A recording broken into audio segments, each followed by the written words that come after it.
사도행전 11장 1절로 18절까지 말씀. 유대에 있는 사도들과 형제들이 이방인들도 하나님의 말씀을 받았다함을 들었더니 베드로가 예루살렘에 올라갔을 때에 할례자들이 비난하여 이르되 내가 무할례자의 집에 들어가 함께 먹었다 하니 베드로가 그들에게 이 일을 차례로 설명하여 이르되 내가 요빠시에서 기도할 때에 황홀한 중에 환상을 보니 큰 보자기 같은 그릇이 내 귀에 메어 하늘로부터 내리어 내 앞에까지 드리워지거늘 이것을 주목하여 보니 땅에 네 발 가진 것과 들짐승과 기는 것과 공중에 나는 것들이 보이더라. 또 들으니 소리 있어 내게 이르되 베드로야 일어나 잡아먹으라 하거늘 내가 이르되 주님 그럴 수 없나이다. 속되거나 깨끗하지 아니한 것은 결코 내 입에 들어간 일이 없나이다 하니 또 하늘로부터 두 번째 소리 있어 내게 이르되 하나님이 깨끗하게 하신 것을 네가 속되다고 하지 말라 하더라. 이런 일이 3번 있은 후에 모든 것이 다시 하늘로 끌려 올라가더라. 마침 3사람이 내가 유숙한 집 앞에 서 있으니 가이사랴에서 내게로 보낸 사람이라.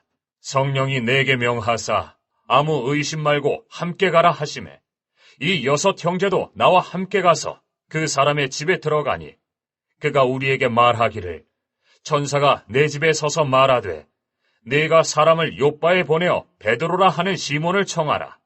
그가 너와 내 온 집이 구원받을 말씀을 내게 이르리라 함을 보았다 하거늘 내가 말을 시작할 때에 성령이 그들에게 임하시기를 처음 우리에게 하신 것과 같이 하는지라. 내가 주의 말씀에 요한은 물로 세례를 베풀었으나 너희는 성령으로 세례를 받으리라 하신 것이 생각났노라. 그런즉 하나님이 우리가 주 예수 그리스도를 믿을 때에 주신 것과 같은 선물을 그들에게도 주셨으니 내가 누구이기에 하나님을 능히 맡겠느냐 하더라. 그들이 이 말을 듣고 잠잠하여 하나님께 영광을 돌려 이르되 그러면 하나님께서 이방인에게도 생명 얻는 회개를 주셨도다 하니라. 아멘. 우리는 지금 이것을 아무 생각 없이 읽지만은 10장 11장의 사건은 엄청난 사건인 것입니다. 할렐루야. 복음이 이방 땅으로 확 퍼져가는 계기를 만들어줬고, 그리고 이것이 결국은 우리가 예수 믿고 거듭나고 신앙 안에 세워줄 수 있는 여정까지 이어지게 되어진 것입니다. 그 전까지는 복음이 예루살렘과 유대와 갈릴리와 좀 더 나가면 사마리아까지 정도. 그 정도까지 생각하고, 그리고 예수는 어떤 분이라고 생각했느냐. 유대인의 왕으로 오신 분. 예수는 다윗의 후손으로 오셔서 유대나라가 지금도 로마의 이 말씀이 쓰여질 때도 로마의 그 압제 아래 그 지배하에 있었거든요. 바벨론의 지배에 있다가 페르시아의 지배에 있다가 헬라의 지배에 있다가 로마의 지배에 지금 있는 상태예요.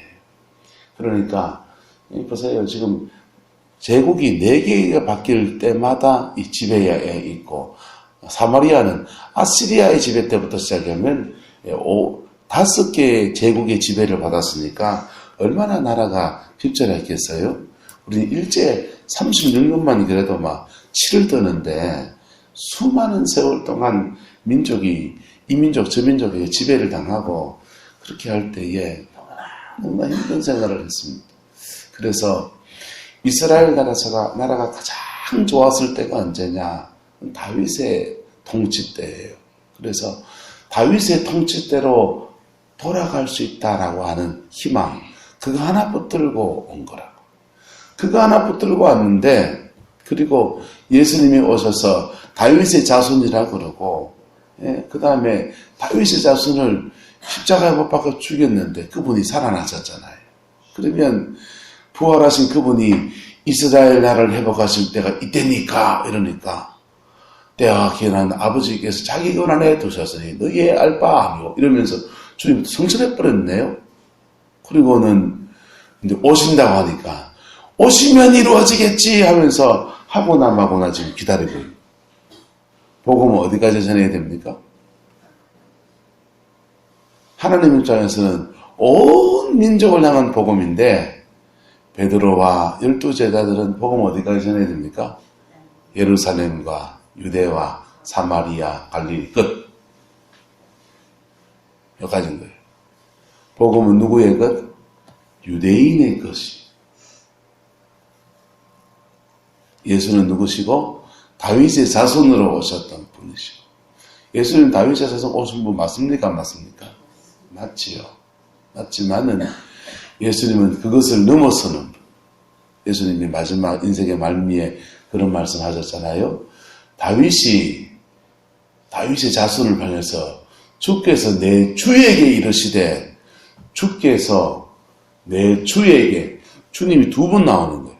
한 분은 성부 하나님이고 또 한 분은 성자 예수님이고, 다윗이 주께서 내 주에게 이르시되라고 했으니 어찌 메시아가 다윗의 자손이 되겠느냐 이러시는 거예요. 그런데 자기들의 너무 기대하는 게 고정관념이 머리에 크니까 예수님이 온 민족의 주가 되시는 것, 온 인류의 구원자가 되시는 것, 그게 눈에 보입니까? 안 보입니까? 안 보이는 거예요. 예수님은 오직 성령이 너희에게 임하시면 너희가 권능을 받고 예루살렘과 온 유대와 사마리아와 어디까지? 땅 끝까지 이르러서 내 증인이 되리라 그랬다. 저는 이런 생각해요. 여름에나 농사 좀 한가칠 때 겨울에나 이렇게 해서 우리 성도들 데리고 필리핀을 가든지 선교지를 한 일에 가봤으면 좀 좋겠다 생각해요. 여러분, 선교지에 가면요, 땅끝 같은 지역에 가면 하나님이 우리에게 주신 복음이 얼마나 소중한지도 깨닫고요. 그리고 우리 지금 애국 잘 살잖아요. 그런데요, 그 선교지에 가난한 나라 갔다 오면 다 애국자 돼요. 다 애국자 되고요.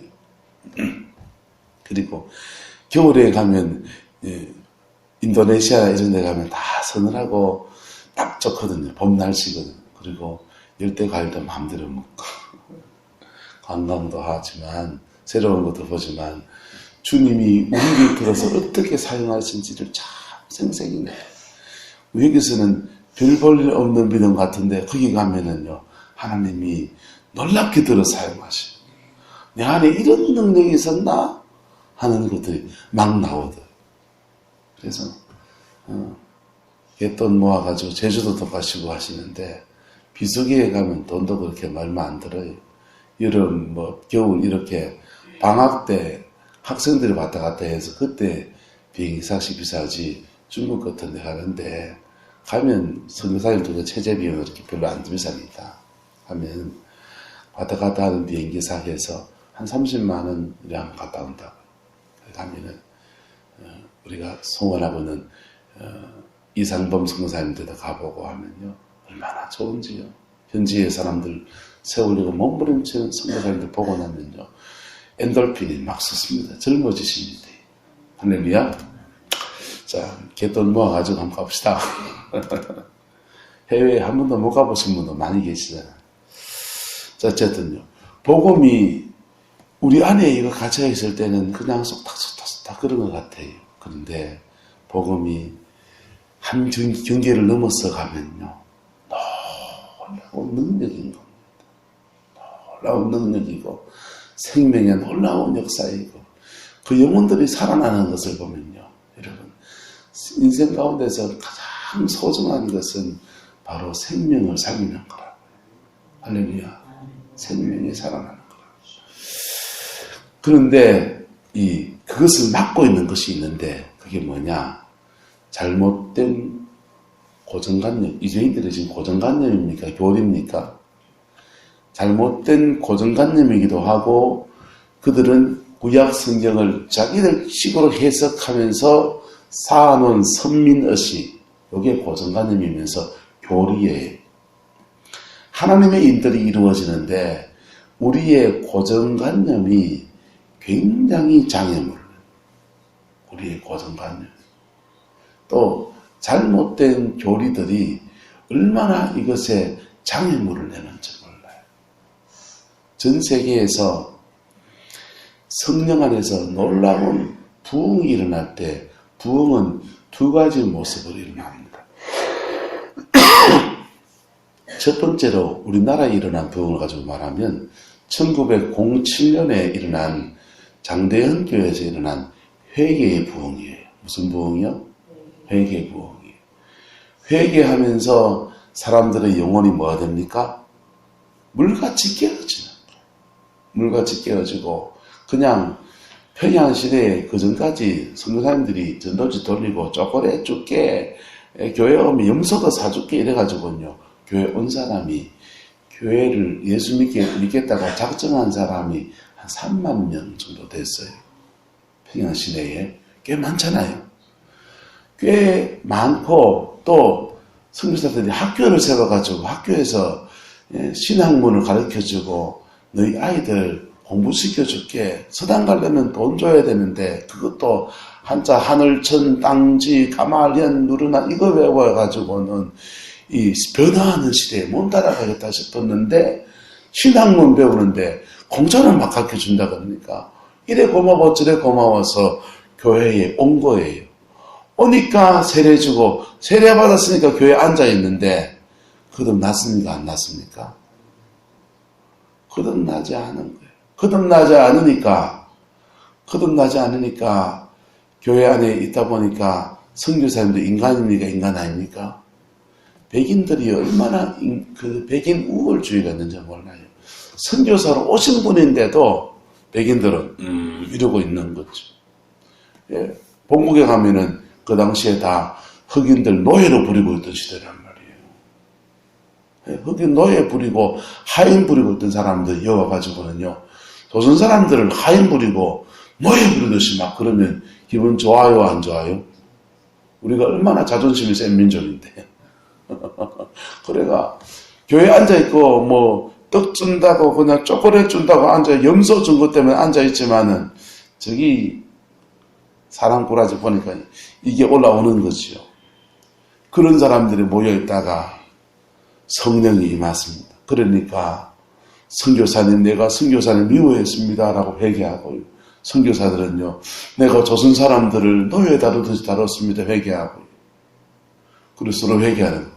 먼저 믿은 사람도 회개하고 나중에 믿은 사람도 회개하고 먼저 믿은 사람은 회개하면서 성화가 되고 이제 나중에 믿은 사람들은 회개하면서 구원을 받고 문제 있나요? 없나요? 아무 문제 없잖아요. 그런데 이런 회개의 부흥이 만약에 우리가 지금 복음을 받은 지가 몇 년 차입니까?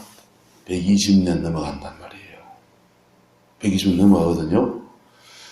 120년 넘어가는데 팍 터져가 여기서 막 터졌습니다. 그리고는 이제 보자 누구 먼저 볼까? 옥승 권사님이 갑자기 막 은혜 받은 마음으로 나와서 간증을 합니다. 와서 누구 미워한 것도 회개하고요, 누구 매도 회개하고요, 뭐 죄 지은 것도 회개하고 막 돈봉 울면서 회개해요. 회개하면서 이 말합니다. 나는 지금까지 권사도 아니었습니다. 난 지금까지 교회에 직분은 받았지만 그건 정말 내가 구원받지도 못한 사람이었습니다. 근데 오늘 내가 정말 십자가를 경험하고 나니까 이제 내가 거듭난 것 같습니다. 난 이제 신앙적으로는 한 살입니다. 이거는 만약 그렇게 말하면은 권사님 입장에서는 좋은 고백입니까? 나쁜 고백입니까? 좋은 고백이잖아요. 좋은 고백 맞잖아요. 그죠? 본인 입장에서 그럴 수 있잖아요. 그죠? 그런데 그 말 듣고서는 예를 들면 누구 그럴까? 안정범 목사님이 갑자기 이 생각합니다. 나는 구원도 못 받았단 말인가? 이 생각 들 수 있습니까? 없습니까? 그 생각 들 수 있어요? 없어요? 들 수 있죠. 그리고 심지어 거기도 목사님이요. 나는 안정범 목사님은 10년 동안 돌봤는데 저 사람은 구원받지 못했단 말이고 이런 고민을 하면 나는 잡사가 목사가 심한 목사가 이런 갈등이 생겨나는 거 아닌 것 같죠? 세계 교회사에 이런 일들이 너무 많이 일어나는 거예요. 그래서 회개의 부흥이 일어나면 회개하라는 소리가 듣기 싫어가지고 회개하지 않는 사람들이 듣기 싫어가지고 핍박한 것도 있고 그 다음에 목회자들이 교권을 가지고 있는 사람들이 그런 선교자를 다음 달에 못 세운다 선포해버려요. 그래서 영국의 대부흥을 일으켰던 요한 웨슬레는 회개하라고 외치다가 거듭나야 된다고 말하다가 영국 교회는 보세요. 태어날 때부터 요하세를 받아야 받아요. 90%가 다 넘는 사람이 그것이 아니에요. 요하세를 받고 교회에서 막 살아갑니다. 성경 말씀에 삼손이 누구고 아브라함이 누구고 허리 다 알아요. 교회 학교부터 따라서. 그런데 영혼의 성령으로 터치를 받아가지고 그 영혼이 깨져야 됩니까? 안 깨져야 됩니까? 여러분 모태신앙이건 뭐건 간에 여러분 은사 체험은 안 해도 돼요. 그러나 십자가 체험은 반드시 해야 돼요. 자기 십자가는 반드시 지나가야 돼요. 할렐루야. 보통 언제 지나가냐? 사춘기 때 많이 지나가요. 모태신앙의 사람들이. 사춘기 때 교회 안에서 곱게 자라고 엄마 아빠도 너무 좋은 분이고 예수 잘 믿는 사람이 이러면요 애를 때리기를 합니까? 야야 그래라 이래라 이거 해라 저거 해라 네네네 순둥만 배우다가요. 사춘기가 딱 들어가면 2차 성정이 딱 발동하면서 자기 안에 성욕이 생겨나. 이상한 거야. 그냥 착한 줄만 알고 깨끗한 줄만 알고 순종만 하는 줄 본인도 알고 놈도 알고 그랬는데 자기 안에 죄가 꿈틀꿈틀하는데 막 이상한 게 보고 싶어지고 엉뚱한 데 관심이 가지고 막 자기 스스로 두려움을 느껴. 그럴 때 그때 주님 앞에 이거 수련회 같은데 이런 데 갔다가 확 얘기하다가 그냥 고백하다가 기도하다가 거듭나는 거예요. 할렐루야.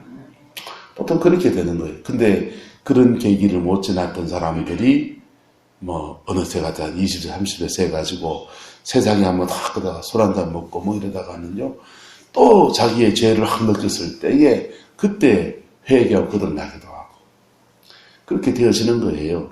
근데 영국은 어땠냐?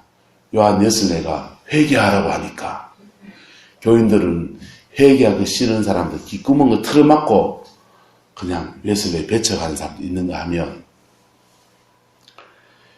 또 교권을 가지고 있는 목회자들이나 또 귀족들이나 이런 사람들은 그 교회의 권세를 가지고서 엉뚱한 짓을 하는 거예요. 요한 웨슬레는 교회의 강단에 세울 수 없다. 그렇게 했어요.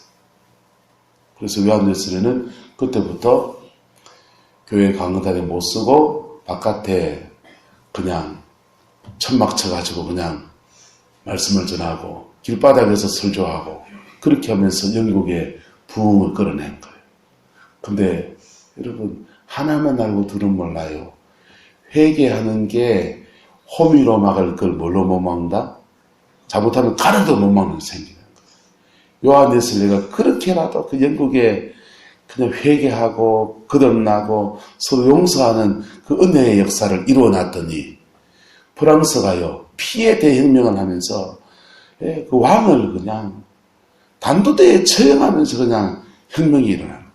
러시아에서는 볼셰비키 혁명이 일어나가지고 짜르 정권 무너뜨리고 교회는 다 폐쇄하고 종교는 아핀이다 그러고 그 다음에 스탈린 독재가 되면서 수많은 사람들이 죽고 죽이면서 공산화가 되어가는데 영국은 피 한 방울 안 흘리고 명예훼손이 일어나는 거예요. 할렐루야. 왜 그렇게 되느냐? 여러분 우리가 십자가 앞에 선다는 것은 엄청난 축복이에요. 할렐루야. 이게 그 회개의 부흥이 일어날 때의 저항이에요. 두 번째, 회개의 부흥이 지나고 난 뒤에는 주님이 새로운 부흥을 주시거든요. 그 새로운 부흥이 뭐냐 하면 따라합시다. 은사의 부흥. 은사 부흥을 주세요. 왜 그러냐? 성령이 회개하고 난 뒤에 계속 임하십니까? 안 임하십니까? 임하시잖아요. 그리고 성령 안에서 믿음으로 살아가고 기도 생활을 시작하고 하면서부터 그 성령 안에서 뭐가 오기 시작해요? 은사가 온다고. 성령은 처음에 우리에게 십자가 앞에 서게 하시고 그 다음에 성령이 십자가 앞에 서서 믿음으로 살아가다 보면 그 다음 그 사람에게 은사를 주시기 시작합니다. 그래서 두 번째 부흥이 터지는데 은사 부흥이 터지는 거예요. 은사 부흥이 터질 때 방언도 일어나고요. 기침 쫓겨나가도 일어나고요. 병 고치는 역사도 일어나고요. 놀라운 성령의 역사가 막 일어나는 거예요. 이런 부흥이 올 때 또 저항이 일어나는 거예요. 이 부흥이 올 때도 두 가지 저항이 오요. 하나는 방언을 받으면서 거듭나는 사람이 있어요, 없어요? 방언 받아야 구원받는 건 아니에요. 그런데 은사 부흥이 터질 때는 거기도 구원받아야 될 사람 있습니까, 없습니까? 있잖아요. 그래서 구원을 받으면서 방언을 같이 받는 사람이 등장합니다. 그래가지고 이분이 또 간증을 합니다. 이분은 누구세요? 한차자 권사님이 탁 써가지고 말합니다. 저는 권사도 아니었습니다. 저는 은사도 모르고 십자가 앞에 회개할 줄도 모르고 근데 오늘 갑자기 막 불덩어리가 나한테 확 오더니 갑자기 막 땀이 팍 나고 그 다음에 죄가 막 회개하고 토해지더니 갑자기 내 입술이 확 꼬여지면서 랄랄랄랄 방언을 하게 됐습니다. 저는 오늘 구원을 받은 것 같습니다. 저는 신앙적으로 말하면 한 살입니다. 본인 고백으로 귀한 고백 맞습니까? 안 맞습니까? 맞잖아요. 본인 고로 귀한 고백이라고. 근데 그거 듣고서 오석권사님 뭐랍니다. 나는 그러면 오석권사 방언을 하면 아무 문제가 없어. 방언을 안 한다면 나는 그럼 구원도 못 받았단 말인가? 그런 얘기가 터지는 거예요. 그래서 방언 못 받으면 구원 못 받는다. 그런 엉뚱한 얘기들이 터지는 거예요.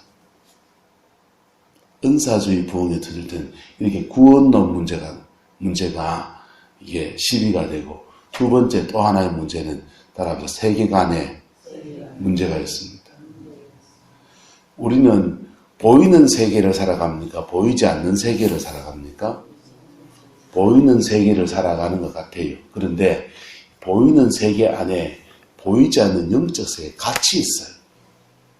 같이 있다. 그래서 이 보이지 않는 영적 세계를 감지하는 사람은 여기 있습니까? 없습니까? 여기 있어요. 감지하시는 분도 있고 보이지 않는 영적 세계를 전혀 감지 못하는 사람은 있습니까? 없습니까? 있을 수 있어요. 두 사람이 동시에 같이 있는 거예요. 그런데 개신교는요. 개신교는 계몽주의 시대에 성경이 이제 책이 나오기 시작하고 종이가 만들어지기 시작하면서부터 개신교가 시작이 됐어요. 캐톨릭은 책이 없었어요. 글도 사람들이 문맹이 95%의 시대예요. 그러니까 성경을 가르치고 하면서 복음을 전할 수 있나요? 없나요? 없잖아요. 그러니까 오직 성경이라는 말이 없는 거예요.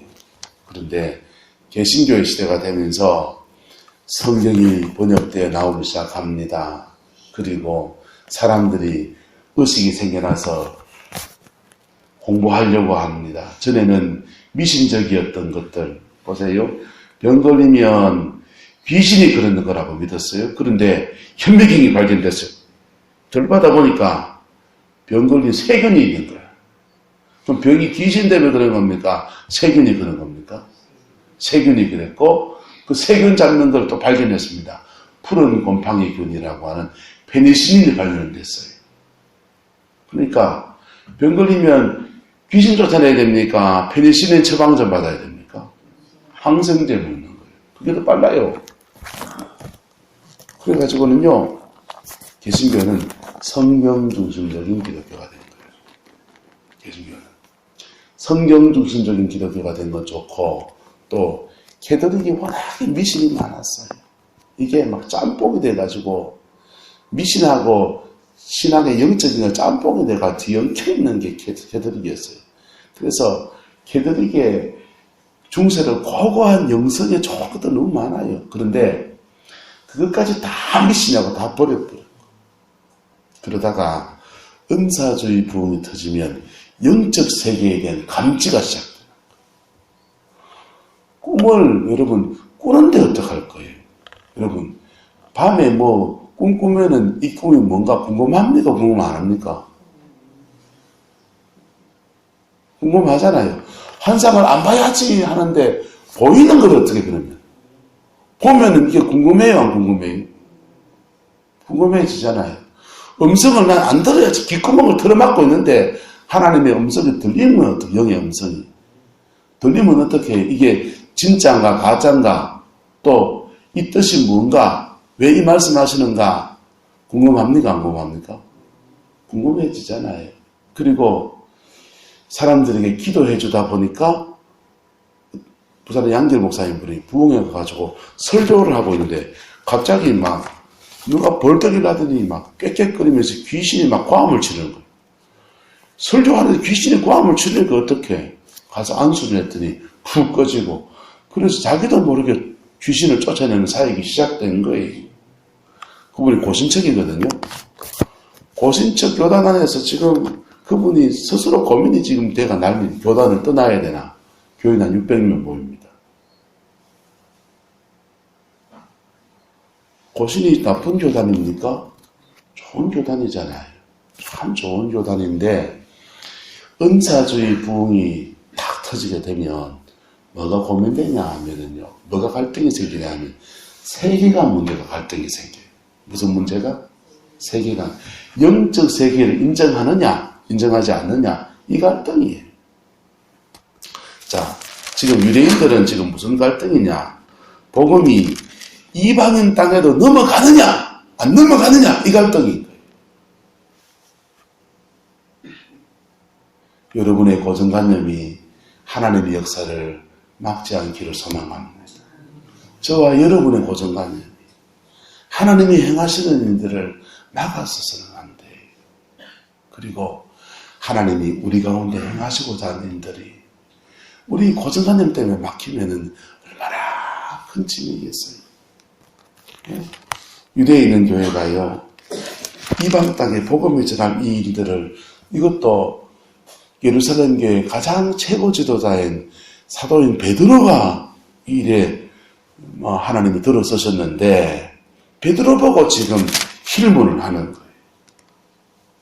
무할례자의 그 이방인들에게 성령이 임했다고 지금 비난합니까? 3절에 무할례 집에 들어가 함께 먹었다고 합니까?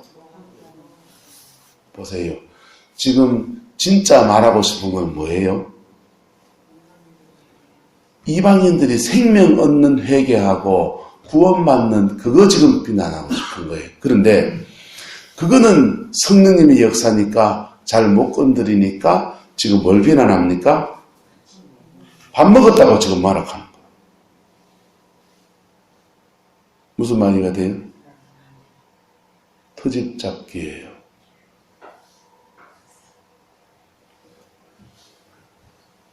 한번 합시다.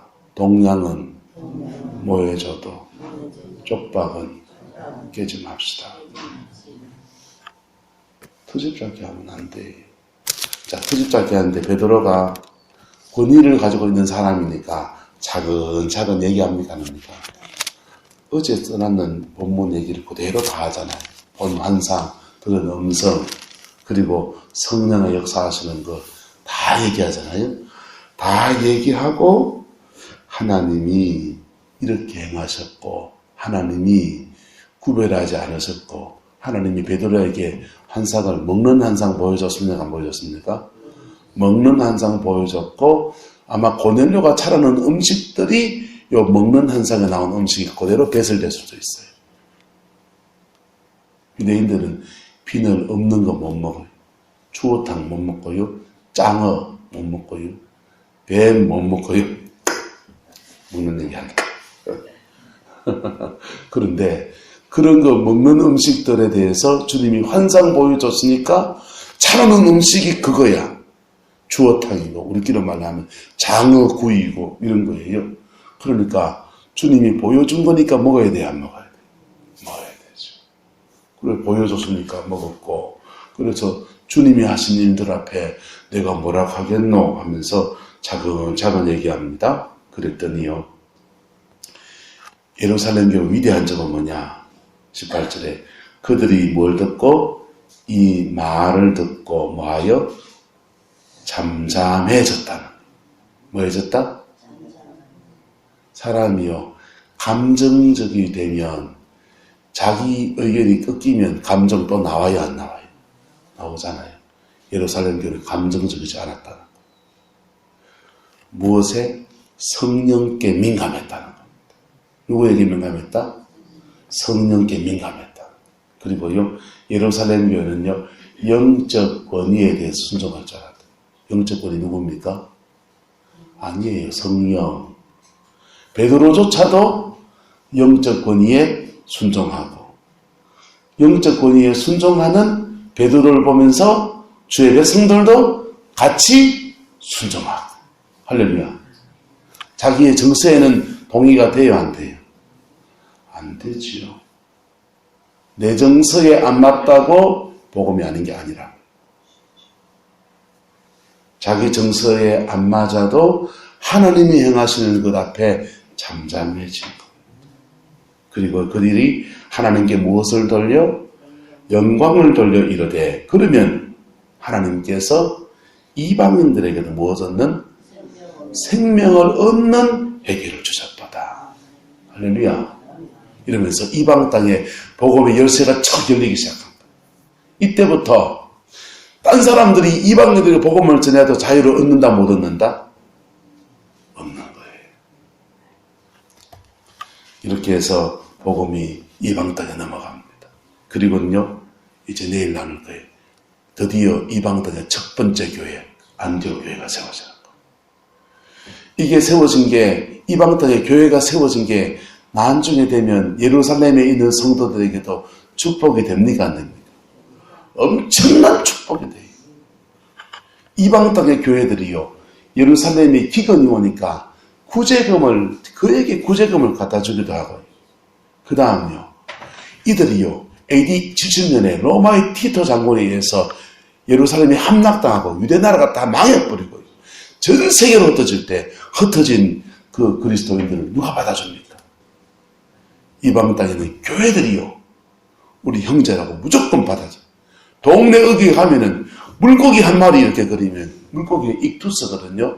익투스 첫 글자를 달면은 예수 그리스도예요. 그래서 이 물고기 사인만 그리면요, 무조건 자기 집에 받아들여서 예수 안에 우리는 한 가족이라고 받아들여주고 챙겨주고요, 살 길을 열어주고요.